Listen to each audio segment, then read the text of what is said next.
I was pretty decently excited for Ghost Rider vs. Spawn going in. I'm not super well versed in Spawn beyond everyone I know who read it considers his comics ass, his movie is ass, and the cartoon is well received and I really want to watch it once I'm done with Kamen Rider Hibiki.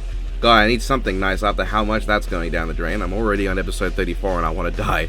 I'm well enough versed in Ghost Rider though, and Spawn has a lot of aura. I'm at a loss on what else to say right now actually. I normally have like a longer intro, but I was excited for this, so let's talk about it. After an ad. I have a message for the one who calls himself Albert. Back off, Vengeance Spirit. You've got better things to do tonight than die. I have come bringing you G Fuel, the sponsor of your last ride. Wait, is this an advertisement? It has 0 carbs, sugars, or calories. It's your new cheat code in a can. I'm not taking advice from a man who made his career riding on the ghost of his dead daddy. Listen up, you fool! It comes in over 50 flavors in tubs or cans. A perfect plant-based energy formula for all epic gamers like me, the Ghost Rider. Shut up. I'm not drinking that anymore. It contains caffeine. Silence! It may be unsuitable for those under the age of 18, but for adults like us, we only need to drink it responsibly, or drink the caffeineless hydration range! Alright, scumbag, you want G Fuel? Have your fill. What? How can you have more G Fuel than me? God knows. Albert Simmons, your G Fuel consumption is insufficient. I will wreak vengeance on your soul! Dude, sounds to me like you should have head to the link in the description and use code BLOODRIGHT for 20% off your order. What? No! Nice universal stat line, dirtbag. Check this out. So anyway, as always I want to start with the analysis, and I think these are fantastic. Ghost Rider's had the usual trouble of having to try to adapt multiple completely unrelated storylines into one cohesive tale, but I think they handled it well. Maybe aided by the fact that a lot of Ghost Rider stories that I've read amount to him loitering around until it's time for him to look someone random in the eyes really hard. Even though I think it's surprisingly cohesive.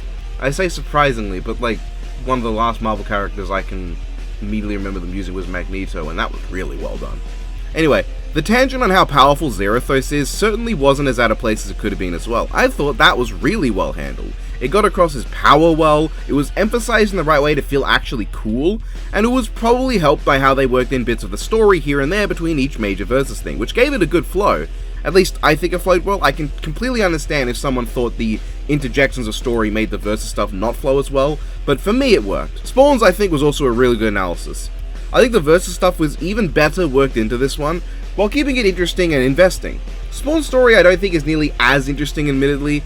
In fact, maybe it's unavoidable, but it did kind of feel to me like Spawn's story was as one note as Guy dies, becomes Spawn, gets angry about it, kills Malbolgia, gets help from Gaia, dies, fixes that.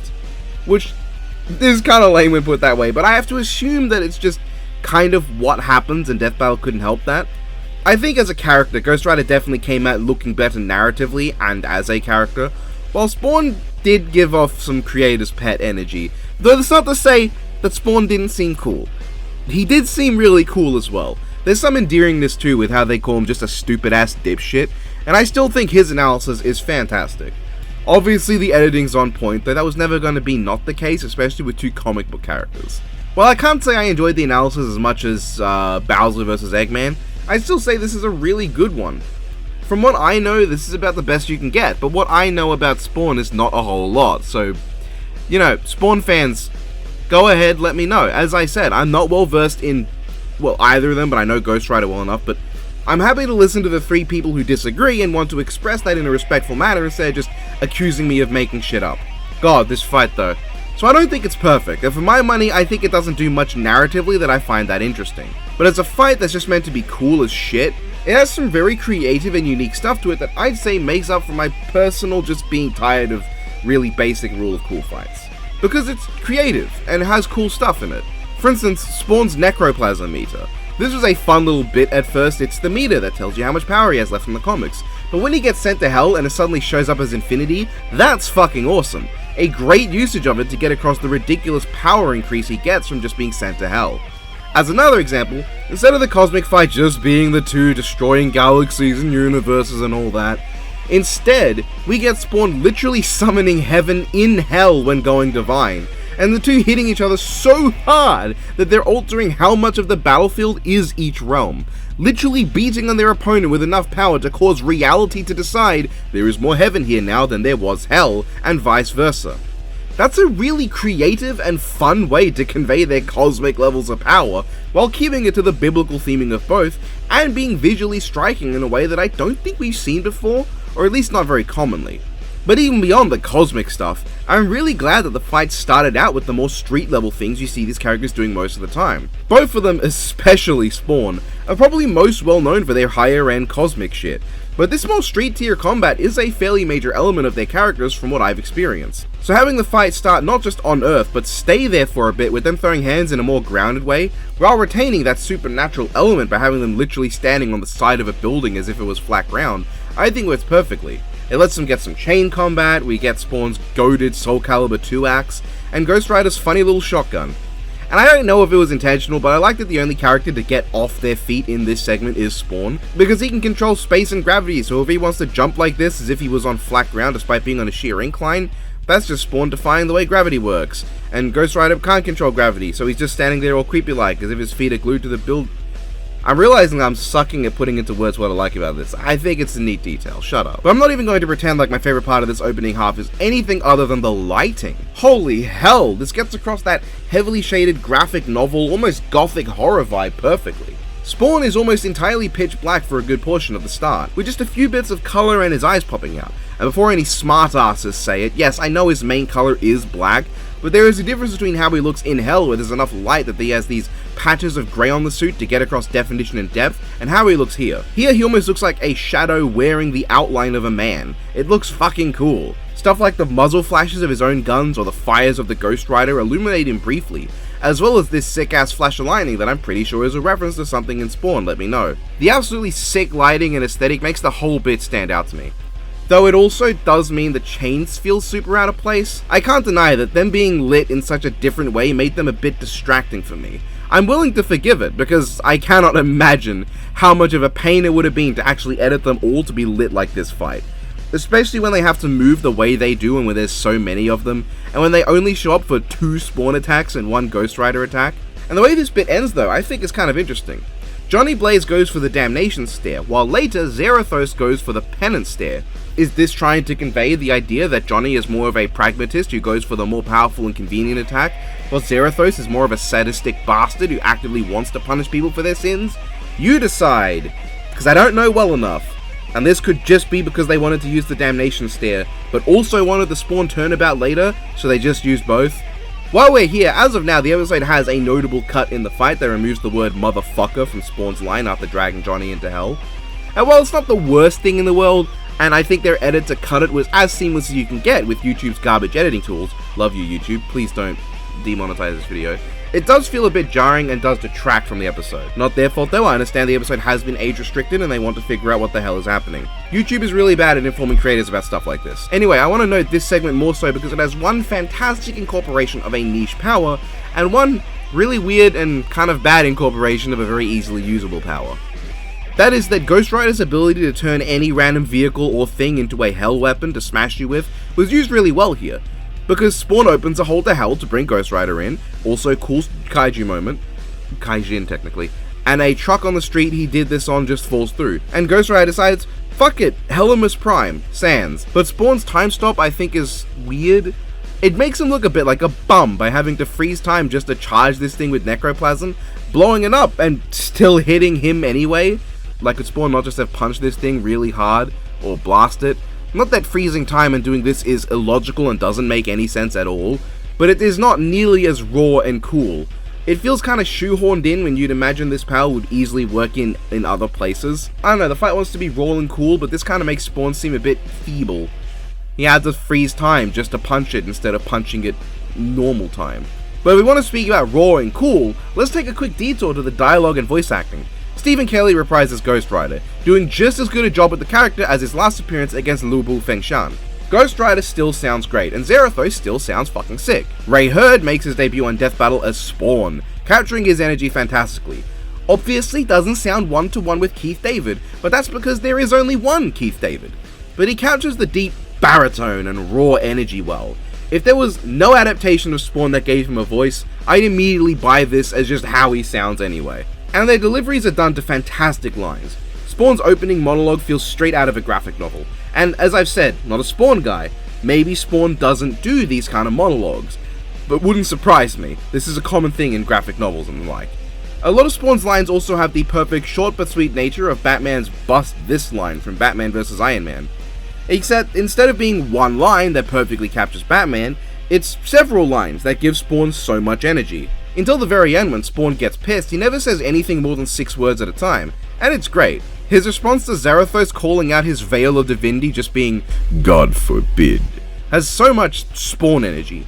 Him just telling Johnny he fights like a bum is really amusing, and not to be outdone, Zarathos' response to "I'll be damned" has to be among the coldest lines in Death Battle history. Strangely enough, they also work in lines referencing Scorpion and Tales from the Hood and made them feel natural and really cool. Like, the writing is just so fire for this episode, fittingly enough. And of course, Spawn's longest line comes right at the end, which is the culmination of a really cool final clash. I already mentioned the cosmic reality breaking power with Heaven and Hell, but I also like the size gap here. Very Tigerzord vs Epion, or even Sauron vs Lich King. Zarathos is twice Divine Spawn's size, but he has no issue throwing hands. They don't necessarily do anything creative with it, and I can't deny that Spawn getting kicked deeper into hell and flying back up is cool, but because you can see Zarathos here but not when Spawn flies back up, I was a little confused as to where Zarathos even was for a moment. Like, surely if Spawn flew past Zarathos, you would see him again, right? But like, he shoots a beam at a spot where Zarathos wasn't in prior and Zarathos is there now. This is the sort of thing that stupid people would call a nitpick, without realizing that what I'm really saying is, I was personally distracted and bothered by something, I didn't know what it was, I went back to figure out what distracted me and what was confusing, and then I saw the minor error and went, okay. And they assumed that in the first place, I saw this error and went, I'm going to criticize that a principle and call it the worst thing ever. No, the bigger issue would be that Zarathos randomly shrinks after this, even though the shot directly before he shrinks shows him as still being giant. The actual nitpick would be that the blood coming out of Spawn looks kinda weird, blurry, and of a different pixel count to the rest of the fight. Or that Zarathos has a weird outline when he reforms. Probably because the animation is just directly lifted from Ghost Rider vs. Lubu. But the imagery of Zarathos ripping off Spawn's wings with chains is really cool. I like how they worked in the conclusion they came to in the fight. Spawn doesn't land any meaningful blows on Zarathos, and every time Zarathos hits him, Spawn goes flying, loses his wings, or gets really fucked up. Even when Spawn manages to magically erase most of Zarathos' body, Zarathos just lives anyway. But we are getting to probably my only major issue with the fight. For the most part, I don't have major issues with the fight. Sprite weirdness, as I mentioned, the chains look out of place at times. There are some moments where Spawn's cape being edited onto a sprite they don't belong to is really obvious. And there's the weird shaking that Spawn and Ghost Rider do at the start. There's the blood and outline Zarathos issue I mentioned. Really, the biggest problem I had up until now is that the time stop was like, why? But the death, I think, is weird. Spawn penance staring Zarathos is pretty fucking raw. His line is great, the animation of both these high quality sprites and this beautiful hand-drawn Spawn are gorgeous. That fucking head shake he does when his line, that... If Stone Cold Steve Austin gave you a penance stare, this is how he would move while doing it. The actual kill, however, is just a bunch of random comic panels moving on screen. I don't mind the first part with MIL because those are comic panels actually animated and voiced, but then it's just some comic panels sliding around on screen. Several look like they're just taken from the analysis, maybe all of them are just from the analysis, and it goes on for over 10 seconds. It's a cool idea, but I don't think they flash on screen fast enough one after another, and for me personally, anytime I rewatch the fight, I tend to just pause it or skip ahead when it gets to this point because it's visually boring. It's not very exciting to me, it's just comic panels sliding around. Also, Spawn's wings kinda just regrow, which I'm sure Spawn can do, but not actually seeing it happen on screen feels kinda jarring. It's not a huge deal. Though I think it makes Ghost Rider come off as a lot less effective when his biggest moment of damaging Spawn gets undone. Also, the chains aren't in Zarathos' head in this shot, 0 out of 10! Also, and this is more of a Spawn question generally, what happened to Letha? To be clear again, because people don't always listen and like to make up shit about what I say, this is not a criticism of the episode. I'm just curious. Does Spawn lose Letha when he goes Divine? Tell me in the comments, I want to know. Or does he just not have it when he goes Divine in the comic and because they wanted to capture the exact look of the comic, Letha had to go? I don't know. Also, who's this guy hiding in the back here? Can we give this one a name? I'm thinking Corey. I think it should be pretty clear by now that I really like the fight. It wasn't very interesting from a narrative or character sense, but it was a rare instance of a fight going for pure rule of cool that was creative enough to work for me in recent times. And what bits of storytelling it does have, like his usage of Spawn's necroplasm meter and the heaven and hell imagery in the final clash, are really interesting and visually striking respectively. And even character-wise, I like the dynamic of Ghost Rider having this very, biblical method of speaking, and then Spawn just speaking like a dude who's sick and tired of this shit. It's a pretty cool dynamic, you know? What problems I have amount to a few minor to extremely minor animation goofs, one weird power usage that's very just kind of checking it off a list, and an ending that I find really boring on rewatch. For the most part, can you ask for more with Ghost Rider vs. Spawn? It marries their cosmic sides with their more standard street level encounters, and I understand that the biggest issue I've seen from some people is that they didn't do enough in the fight, which I can get. With the limitations of Death Battle and needing to cram a character like Spawn into a 3-minute fight though, I think they did well here. I won't deny that I do see that Spawn admittedly didn't do a whole lot once they got to Hell. He freezes time for no reason, he gets throttled, he grows wings, and then most of what he does is just throwing hands and shooting a laser beam. It does feel like the versatility advantage he was given in the conclusion wasn't really present in the fight. I'm willing to forgive them, because not only is there a limit to how much you can do, there's also a point where you start to realize that Ghost Rider doesn't have shit to bounce off of most of Spawn's powers. I'd say this is a very solid fight, and now I can move on to the conclusion itself, which I've been bringing up a few times anyway. Survey says it's fine. Oh wait, no, versatility and resistances got swapped randomly in the middle of it. What a shit conclusion. No, but I think the conclusion is fine. On paper, I think a huge power advantage not being enough to win can be cool, but there was a point where I had to wonder if Spawn's abilities could even affect something that exists on this magnitude. Like, they bring up ways that Spawn had to kill Ghost Rider, and while I can accept the penance stare thing, because, that's cool, it's a very specific counter, there is a point where I had to ask, can he warp enough reality to actually affect Zarathos as a whole? Can he absorb more power than actually exists in his entire cosmology? Because that's what they say Zarathos has and is. There's too much of him that exists for Spawn to affect is what I really got off of this. Not to mention, they say transmutation would work as if they didn't already say that physical attacks have no effect on him because his body can be completely nothing then just come back. He transmutes Ghost Rider into a pineapple and then he just reforms from fire. I'm not arguing that I think Ghost Rider should have won, mind you. I just think they put Zarathos at such a ridiculously high pedestal that I wasn't entirely convinced that Spawn could affect him even with these powers.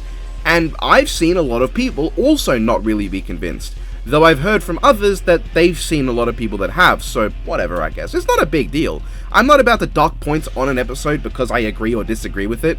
Don't you dare mention Guts vs. Nightmare. That's because their arguments were shit and had a massive negative effect on how the versus community treated Guts for a long time, not just because I disagree with it. I guess it does help though that both the fight and the conclusion are backed by Hell's Angels. First of all, banger name, but also really good track. A classic metal track with shades of industrial metal in it as well. I think on its own it's not quite as good as it is in the fight. Some of the moments that dip down or go into a solo for the fight's pacing didn't necessarily feel like they fit well, but I can forgive given what it was made for. Man, this episode is just cool, that's how I'd put it. It's cool. And I don't think it has any particularly weak points. The analyses are great, the fight's really sick, the conclusion does its job fine, track's good, vocal performances are fantastic, characterization seems on point from what I know, don't quote me on that, and don't fucking go around saying that I am forcing my opinion on you just because I'm sharing what I think, you fucking lummox! And the writing is really fucking cool. I don't think I need much more from this matchup, though speaking of matchups, I don't care about the next time. Alright, see you folks, have a good one. Hello everyone, it's me. The video's done. I hope you enjoyed it. I really wasn't sure what to do with Spawn Rider, because while I do like the episode a lot, it's not one that I can really elaborate much on, I feel. It's one where it's just a matter of pointing and going, I like that, that's cool. There's no, incredible depth that makes me go yeah, that is some quality writing. It's just cool stuff, you know? So tell me what you thought below, share your opinion, go ahead, I have no issues with that. So yeah. Video's done. Thank you to everyone scrolling by on screen right now. I'm going to try to get through this quickly because I want to spend this month getting Folklore Sector 2 out. as well as the April Fool's video, which I genuinely don't know if I'm even going to be able to get done for April Fool's. But, yeah. So, yeah. Thank you to everyone scrolling by, for supporting me on Patreon. You can support me too if you want, where you can get Death Battle reviews earlier. You could have seen this, not sure exactly how long earlier at this point, but maybe a couple days earlier. And you can also access my Patreon early server, where you can make me say dumb stuff. And because of what this episode was, most of the dumb stuff right now is skeleton memes. And for reasons I will not explain, skeleton memes just fucking kill me. So this is, hey, maybe I'll have a fun time doing some of these, I don't know.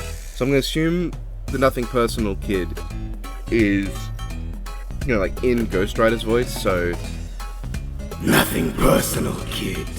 I'm going to Wendy's. You want anything, Zarathos? My wife left me after I sat on my gun weird and blew my entire dick and balls off at Cracker Barrel! My tummy hurts, but I'm being really brave about it. Biff, what? Oh, Jesus. Oh, God. Both of whom are now redundant. Dude, you're vulnerable to soul hacks. I thought if I snatched up hard enough, no one would notice. The ground trembles with my every step. I have installed my floorboards.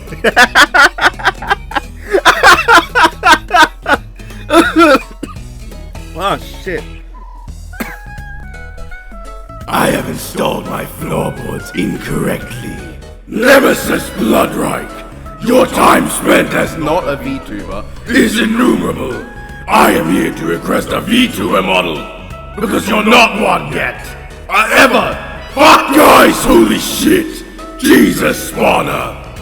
What if the balls got hard too? See you at Wonders! If Weed, your sins are innumerable. I am here to wreak Welshman on your soul! I've got to stop the spawn mower.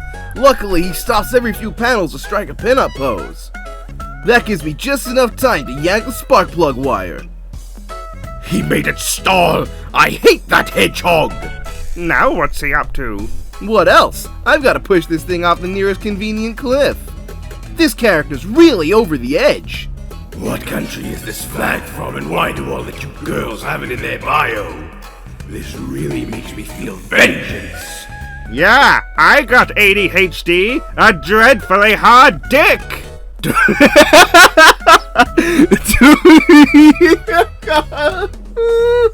I gotta take these things. It's not funny, it's not funny, it's not funny.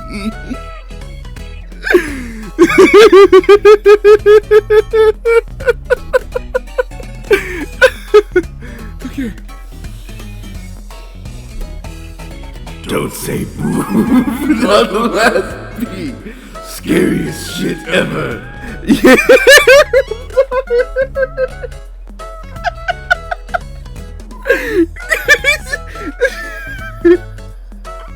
I'm gonna die from shit skeleton memes.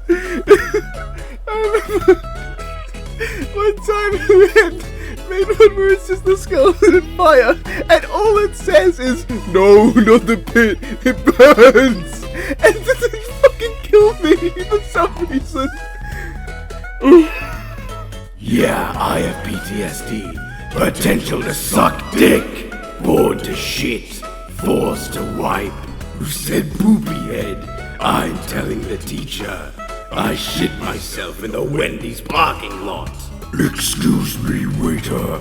May I please get a box for this? I don't think I can finish it. You better be drinking water between all those caffeinated beverages. What the fuck is a kilometer?